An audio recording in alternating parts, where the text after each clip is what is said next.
Bom dia, gente. Vamos conversar um pouquinho, tá? Bom dia.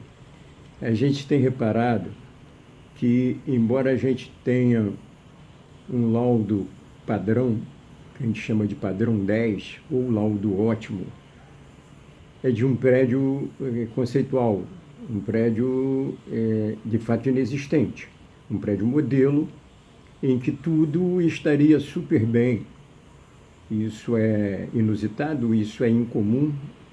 Raramente a gente vê um prédio em que está tudo bem. O prédio ele funciona como uma pessoa.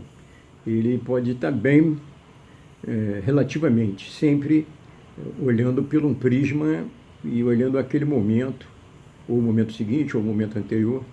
Mas em caráter geral, quer dizer, em caráter definitivo, nada é definitivo, em caráter mais longo, e a gente tem que ver que o prédio tem sempre detalhes que vão exigir ponderação, de se permitir ou de não se permitir, de se tolerar ou de exigir intervenção imediata.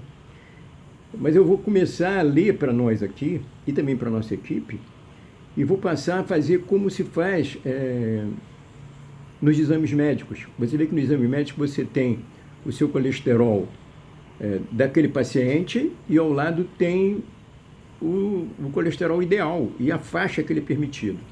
Então, da agora em diante, eu vou fornecer aos clientes, além dos laudos de vistoria deles, seja autovistoria ou vistoria específica, eu vou oferecer paralelamente, mas no mesmo contexto, eu vou oferecer, junto do item, a descrição do modelo.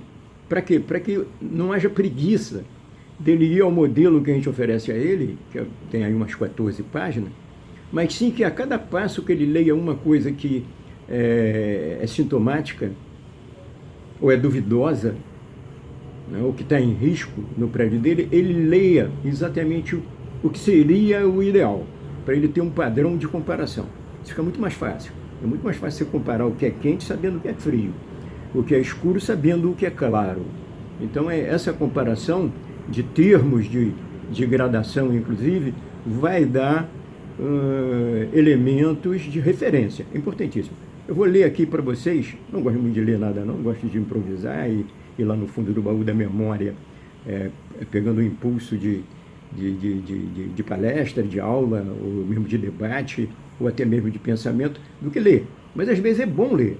Tá? Então a gente faz esse exercício de ler e cria uma humildade diante do texto e uma autocrítica, porque o texto foi escrito por nós mesmos, né? Mas são textos que já foram, sem trocadilho, testados, né? Através dos tempos. Esse, por exemplo, que eu vou ler para vocês, ele data de 5, 6 anos e é um padrão. Nós estamos começando a atualizar ele, né? Já tem várias atualizações, mas eu vou ler para vocês, nós estamos agora com 3 minutos, eu vou ler em 2 minutos e depois volto, talvez em 5, para falar sobre. Fachadas e paredes. Quedas de elementos de fachadas ocorrem muito, mas não na fachada desse prédio padrão, que são planas e racionais, limpas, muito boas, ou em certas partes medianas, mas na maioria são bem racionalizadas, são bem tratadas, o revestimento é limpo, é um revestimento do tipo embolso, reboco, pintura, mas bastante sustentado, bastante aderido, não tem desplacamento. A pintura e os elementos cerâmicos vitrificados são bem assentados, sem umidade, sem desfolhamento, com rejunte bom, sem mancha, sem desplacamento, e sem empolamentos, com todos os elementos limpos e assintomáticos. Embora com arranjos tipo sacada que ele tem, e em balanço que ele também tem, como varandas, simples, mas bem projetado, como varandas, e tendo até marquises e varandas são problemas sérios. Nós vamos ter item aqui no modelo padrão e no seu laudo que vai falar de varandas e marquises. E tem laudo especial para marquises de 3 em 3 anos, obrigatório por uma outra lei, né?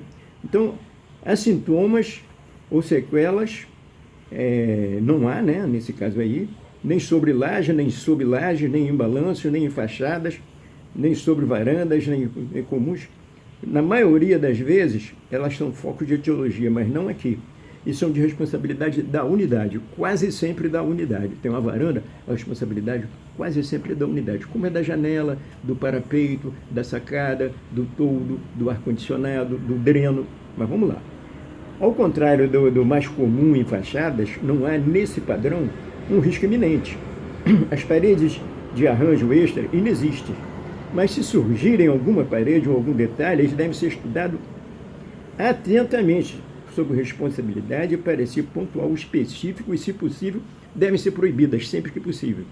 Todas as manchas de umidade, fissura, desplacamento, rachaduras de parede ou de teto junto das fachadas devem ser tratados de imediato, sendo o restante sem sintoma.